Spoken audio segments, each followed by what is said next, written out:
उठी अधीर धधक पुरुष की आग राम के शर से। जब भगवान राम के बाणों से आग निकलती है तब क्या होता है? सिंधु देह धर त्राहि त्राहि करता गिरा शरण में। त्राहि त्राहि करता समुद्र आके चरणों में गिर पड़ा। चरण पूज दासता ग्रहण की, बढ़ा मूढ़ बंधन में। नमस्कार मित्रों, स्वागत है आप सभी का आपके अपने ही चैनल पर। और इस समय हम पाठन कर रहे हैं कुरुक्षेत्र का, जो कि रश्मिरथी की भांति एक खंड काव्य है, जिसको दिनकर जी ने अपने शब्दों से बहुत कमाल की शब्दावली का प्रयोग करके लिखा हुआ है। हम 2 सर्ग पढ़ चुके हैं। पहला सर्ग ये होता है कि जब कुरुक्षेत्र का या महाभारत का युद्ध समाप्त होता है, जो छठा है वहाँ पर कुरुक्षेत्र में जिस तरह से भयंकर मारकाट, भयंकर नरसंहार हुआ है ना, उस छठा को देख करके महाराज युधिष्ठिर जो कि जीत चुके हैं, उनके मन में बड़ी ग्लानि उत्पन्न हो जाती है कि मैंने ये क्या कर दिया। करोड़ों हत्याएं सिर्फ इस भूमि के लिए कर दी, राज्य के लिए कर दी, एक सम्मान के लिए कर दिया जो कि छद्म है। इन्हीं सब प्रश्नों के साथ इस उधेड़बुन में वो सोचते हैं कि अब जाएं कहाँ। तो अर्जुन से कहते हैं कि मैं जा रहा हूँ पितामह के पास। बिकॉज आपको पता है कि पितामह का जो शरीर है वो बिध गया था, लेकिन उनकी मृत्यु नहीं हुई थी। मृत्यु तब होगी जब पितामह चाहेंगे। तो पितामह वहीं पर एकदम से लेटे हुए हैं और मृत्यु की प्रतीक्षा कर रहे हैं, क्योंकि उनको उत्तरायण में यहाँ से जाना था। तो पहले सर्ग में ऐसा होता है कि बहुत दुखी हैं, विचार करते हैं कि ये हमने क्या कर दिया। जाते हैं पितामह के पास, पितामह से उलाहना देते हैं, अपने मन की व्यथा कहते हैं कि ये क्या हो गया। भूमि के टुकड़े के लिए हम क्या से क्या हो गए, हम मानव भी नहीं रहे, और आज देखें आपकी क्या हालत है। ये सब कुछ जो हुआ है, अभिमन्यु का वध हुआ है, द्रोण का वध हुआ है, या अन्य कितने वध हुए हैं। यहाँ पर इस राज्य के एक एक तृण में, इस राज्य के एक एक कण में इन सबों का रक्त सना हुआ है। मैं ये राज्य कैसे कर सकता हूँ पितामह? युद्ध गलत है, युद्ध नहीं होना चाहिए। पितामह इसी पर कहते हैं कि युद्ध गलत है। मेरा संपूर्ण जीवन क्षत्रियों की एक निशानी है, युद्ध की एक निशानी है, वीरों की एक निशानी है, और वीरता गलत है। जो तुम ये कहना चाहते हो कि तुम जो कष्ट सहते रहे, अभी तक सहते रहे, या संपूर्ण जीवन में सहते रहे, वो ठीक था। संपूर्ण जीवन भर कष्ट सहते रहना और सहते रहते मर जाना, ये क्षत्रिय धर्म है। अगर इसे तुम जीवन कहते हो तो फिर ठीक है, समर गलत है, युद्ध नहीं होना चाहिए। तो आज हम तीसरा सर्ग शुरू करने वाले हैं। इसके बाद की कहानी क्या है? पहले 2 सर्ग मैं कैमरा फेस नहीं कर पाया था, बिकॉज तबीयत मेरी ठीक नहीं थी। आज आई होप कि जो भी आपके प्रश्न होंगे, जो भी आपके डाउट्स होंगे, अभी क्लियर हो जाएंगे। तीसरा सर्ग है। पितामह कहते हैं, समर निंद है धर्मराज, पर कहो शांति वह क्या है, जो अनीति पर स्थित होकर भी बनी हुई सरला है। शांति वो कैसी जो अनीति पर स्थित है? वो शांति है क्या? कब तक शांति रहेगी ऐसी? सुख समृद्धि के विपुल कोश संचित कर कल बल छल से, किसी शुजित के ग्रास छीन धन लूट किसी निर्बल से। धन बल जो संचित कर रखा है किसी ने, अगर लूट करके अपना कोष किसी ने भर रखा है लूट करके, तो इस पे जो शांति स्थापित होगी वो शांति कहलाएगी। सब समेट प्रहरी बिठला कर कहती कुछ मत बोलो, शांति सुधा बह रही न इसमें गरल क्रांति का घोलो।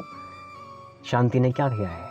शांति ने सब कुछ लूट करके एक प्रहरी बिठा दिया है, और शांति कह रही है कुछ भूलो मत। कितनी शांति है, कितना शांत वातावरण है, कितना स्वर्ग सा दृश्य है। ये शांति चाहते हो तुम? अब कटाक्ष आप देखें कि हिलो डुलो मत हृदय रक्त अपना मुझको पीने दो, अचल रहे साम्राज्य शांति का जियो और जीने दो। आप समझ पा रहे हैं कि जो सबल होता है वो दूसरे को दबा करके शांति स्थापित कर देता है। ये शांति होनी चाहिए। सच है सत्ता सिमट सिमट जिनके हाथों में आई, शांति भक्त वे साधु पुरुष क्यों चाहे कभी लड़ाई। सुख का सम्यक रूप विभाजन जहां नीति से, नय से संभव नहीं अशांति दबी हो जहां खड्ग के भय से। वहां शांति तो संभव हो ही नहीं सकती जहां पर वो दबाई गई हो। जहां पालते हो अनीति पद्धति को सत्ताधारी, जहां सूत्रधर हो समाज के अन्यायी अविचारी।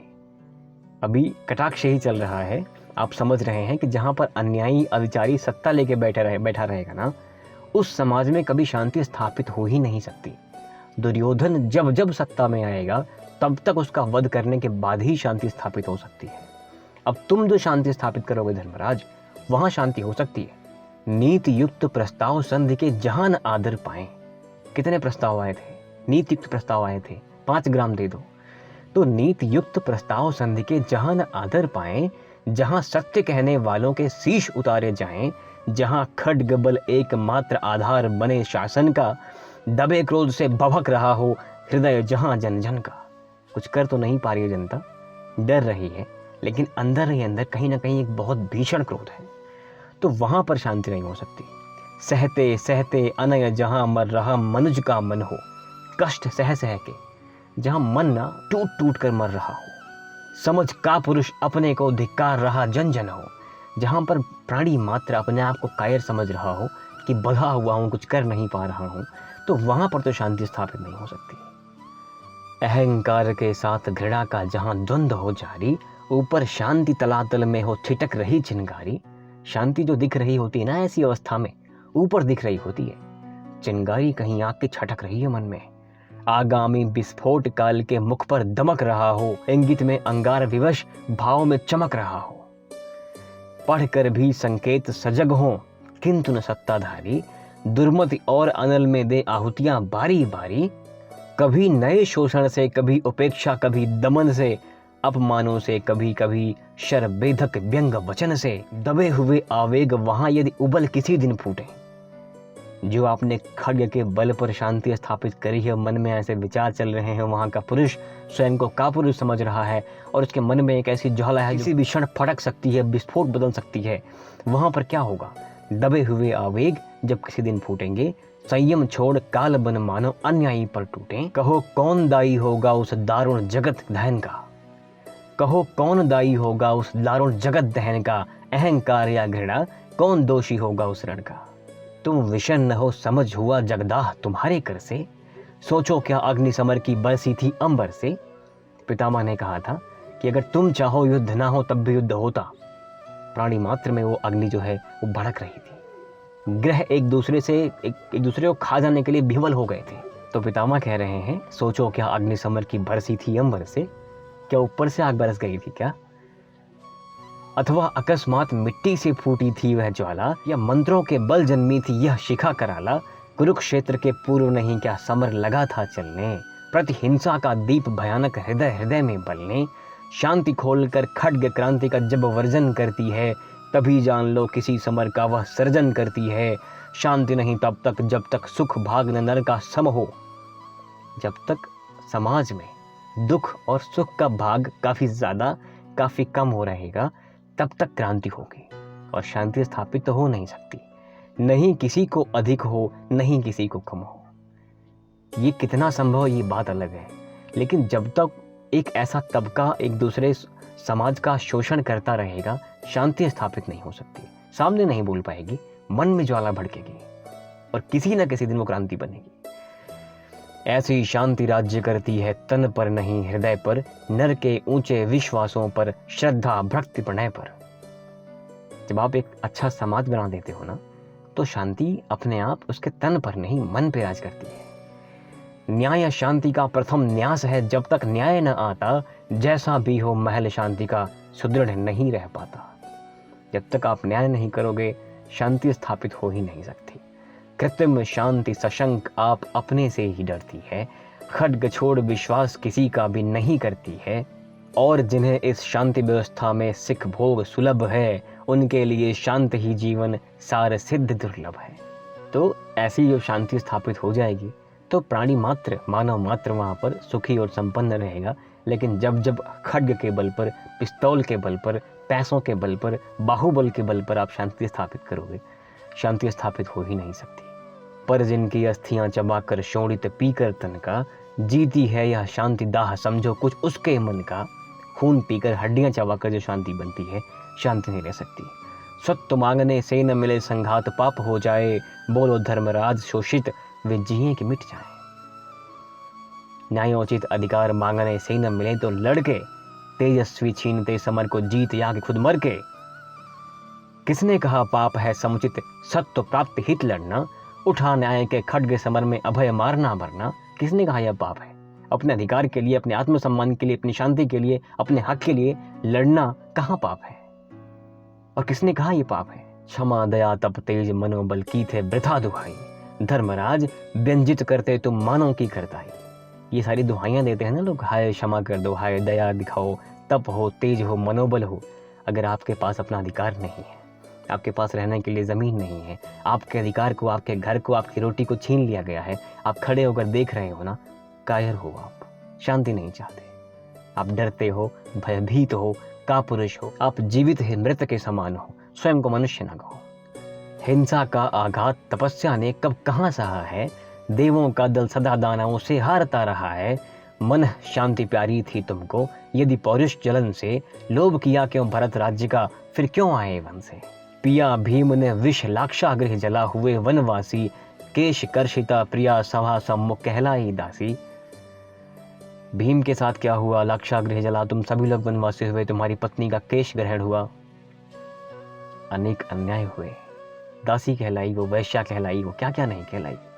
क्षमा दया तप त्याग मनोबल सबका लिया सहारा। तुमने बार बार क्षमा किया है, दया दिखाया है, तप त्याग मनोबल तो है ही तुम्हारे पास, सबका लिया सहारा, तुमने बार बार सहारा लिया है। हुआ क्या, पर नर व्याघ्र सुयोधन तुमसे कहो कहाँ कब हारा। क्षमाशील हो रिपु समक्ष, तुम हुए विनत जितना ही, दुष्ट कौरवों ने तुमको कायर समझा उतना ही।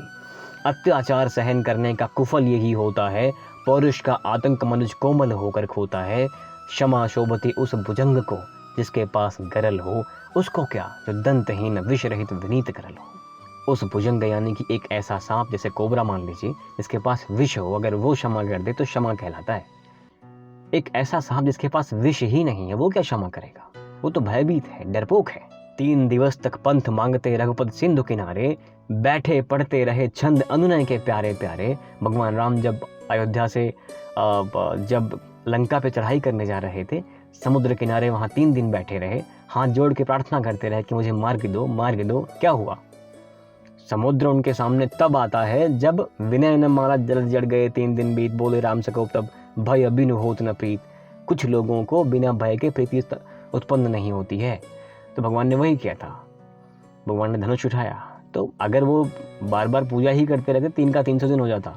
तो इसलिए हे पांडव, हे युधिष्ठिर, हमेशा क्षमा दया तप त्याग अच्छा नहीं होता, कभी कभी दंड से प्रहार करना पड़ता है।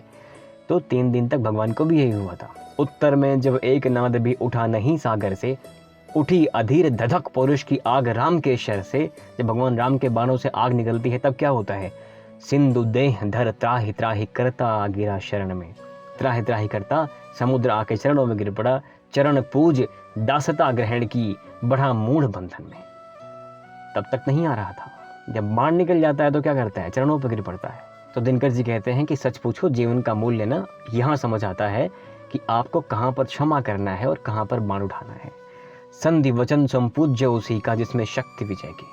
संध की बातें वो करें जिसमें विजय की शक्ति हो, तो बात समझ आती है, नहीं तो लोग कायर ही कहेंगे कि डर गया इसलिए संधि की बात कर रहा है।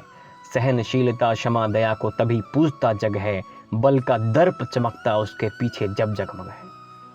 संसार उसको तब मानता है जब उसका पौरुष, उसका बाहुबल उसको दिख रहा होता है। जहाँ नहीं सामर्थ्य शोध की, क्षमा वहाँ निष्फल है। गरल घूंट पी जाने का मिस है, वाणी का छल है। जहाँ पर दम खम नहीं है, जहाँ पे सामर्थ्य नहीं है, वहाँ पर तो बस एक छल है कि आप वाणी से छल कर रहे हो। सत्य क्या है आपको भी पता है। फलक क्षमा का ओढ़ छिपाते जो अपनी कायरता, वे क्या जाने ज्वलित प्राण नर की पौरुष निर्भरता। वे क्या जाने नर में क्या असहनशील अनल है, जो लगते ही ये स्पर्श हृदय से सिर तक उठता बल है। जिनकी भुजाओं की शिराएं फड़की ही नहीं, जिनकी लहू में नहीं है वेग अनल का। शिव का पदोदक ही पेय जिनका रहा है, चखा ही नहीं जिन्होंने स्वाद हलाहल का। जिनके हृदय में कभी आग सुलगी ही नहीं, ठेस लगते ही अहंकार नहीं छलका। जिनको सहारा नहीं भुज के प्रताप का, बैठते भरोसा किए वे ही आत्मबल का। जिनको लगता है कुछ कर नहीं पाएंगे ना, वही कहीं क्षमा दया तप त्याग की बातें करते हैं। और क्षमा दया तप त्याग उनके मुंह से अच्छा भी नहीं लगता जिनके पास कुछ है नहीं, जिनका पौरुष है, जिनके पीछे एक तेज दिख रहा है, दीप्तिमान है। उनका क्षमा, उनकी दया, उनका तप, उनका त्याग, उनका मनोबल वही मान्य होता है समाज में। उनकी सहिष्णुता क्षमा का महत्व ही क्या, करना नहीं आता जिनको प्रहार है। करुणा क्षमा को छोड़ और क्या उपाय उससे, ले न सकता जो बैरियों से प्रतिकार है। सहता प्रहार कोई विवश कर दे जीव, जिसके नसों में नहीं पौरुष की धार है। करुणा क्षमा है क्लीव जाति के कलंक घोर, क्षमता क्षमा की शूर वीरों का श्रृंगार है। सिर्फ वीर ही क्षमा करें तो बात समझ आती है, अन्यत्र या अन्य कोई जो क्षमा करता है वो क्षमा नहीं करता, मजबूरी है उसकी, कुछ कर नहीं सकता। प्रतिशोध से ही होती शौर्य की शिखाएं दीप्त, प्रतिशोधहीनता नरों में महापाप है, छोड़ प्रतिवैर पीते मूक अपमान वे ही, जिनमें न शेष शूरता का वह निताप है।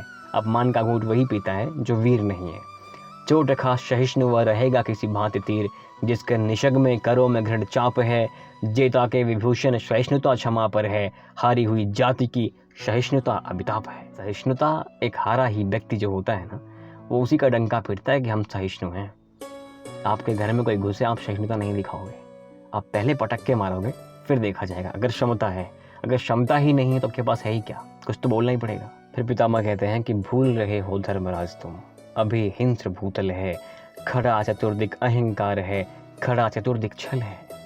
मैं भी सोचता हूँ जगत से कैसे मिटे जिघांसा, किस प्रकार धरती पर फैले करुणा प्रेम अहिंसा। जिए मनुज किस भांति परस्पर होकर भाई भाई, कैसे रुके प्रदाह क्रोध का, कैसे रुके लड़ाई।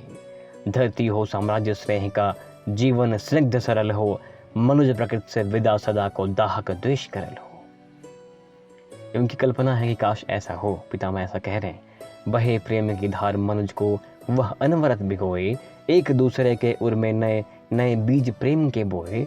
किंतु हाय आधे पथ तक ही पहुंच सका यह जग है, अभी शांति का स्वप्न दूर नभ में करता जगमग है। भूले भटके ही धरती पर वह आदर्श उतरता, किसी युधिष्ठिर के प्राणों में ही स्वरूप है धरता। किंतु द्वेष के शिला दुर्ग से बार बार टकराकर, रुद्ध मनुज के मनोदेश के लौह द्वार को पाकर। सारी भावनाएं हैं तो सही, लेकिन वही बात है ना कि जो मनुज के मनोदेश है, बार बार जो उसका दम्भ है, जो उसका अहंकार है, इन सब से टकराकर ऐसी भावनाएं, ऐसी शांति वापस चली जाती है। घृणा कलह विद्वेष विविध तापों से आकुल होकर, हो जाता उड्डीन एक दो काहे हृदय भिगोकर। क्योंकि युधिष्ठिर एक सुयोधन अगणित अभी यहाँ है। दुर्योधन एक नहीं है, अनंत है। बढ़े शांति की लता कहो वो पोषक द्रव्य कहाँ है। शांति बीन बजती है जब तक नहीं सुनिश्चित सुर में, सुर की शुद्ध प्रतिध्वनि जब तक उठे नहीं उर उर में। यह न बाह्य उपकरण भार बंजू आवे ऊपर से, आत्मा की यह ज्योति फूटती सदा विमल अंतर से। शांति बाहर से स्थापित हो ही नहीं सकती, यह आत्मा की ज्योति है जो अंदर से निकलती है। लेकिन दुख की बात यह है कि यहाँ पर एक दो को ही ऐसा फील होता है, बाकी सब दुर्योधन ही है। शांति नाम उस रुचित शरणिका, जिसे प्रेम पहचाने। खड्ग भी तनहीन मनुज का मन भी जिसको माने। शिवा शांति की मूर्ति नहीं बनती कुलाल के गृह में, सदा जन्म लेती वह नर के मन प्रांत निस्पृह में। घृणा कलह विफोट हेतु का करके सफल निवारण, मनुज प्रकृति की करती शीतल रूप शांति का धारण। जब होती अवतीर्ण मूर्ति यह भय न शेष रह जाता, चिंता में ग्रस्त फिर कोई नहीं देश रह जाता। शांति सुशीतल कहाँ वह समता देने वाली, देखो आदि विषमता की ही वह करती रखवाली। आनंद सरल वचन मधुमय है, तन पर शुभ्र वसन है। बचो युधिष्ठिर उस नागिन का, विष से भरा दशन है। वह रखती परिपूर्ण नृपों से जरासंध की कारा, शोणित कभी कभी पीती है तप्त अश्रु की धारा। ऐसी शांति क्या कर रही है? ऐसे घटनाओं के बाद जाके कहीं शांति स्थापित होती है। कुरुक्षेत्र में जली चिता जिसकी वह शांति नहीं थी। अर्जुन की धन्वाचढ़ बोली वह दुष्क्रांति नहीं थी। इस बात को समझो, तुमने गलत नहीं किया है। थी परस्व ग्रासनी भुजंगिनी वह जो जली समर में, असहनशील शौर्य था जो बल उठा पार्थ के शर में। हुआ नहीं स्वीकार शांति को जीना जब कुछ देकर, टूटा मनुज काल सा उस पर प्राण हाथ में लेकर। पापी कौन? मनुष्य से उसका न्याय चुराने वाला, या कि न्याय खोजते विघ्न का शीश उड़ाने वाला। युधिष्ठिर, पापी है कौन? तुम पापी हो, या जिसने तुम्हारा न्याय चुरा लिया वो पापी है? तो तीसरा सर्ग यहीं समाप्त होता है। चौथे सर्ग में अभी ये वार्तालाप जारी है। 7 सर्ग हैं कुरुक्षेत्र में। युधिष्ठिर पितामह की पूरी वार्तालाप यहाँ पर है। तो अभी के लिए बस इतना ही मित्रों। आप सबके सपोर्ट के लिए बहुत बहुत धन्यवाद। Thank you very much. जय हिंद।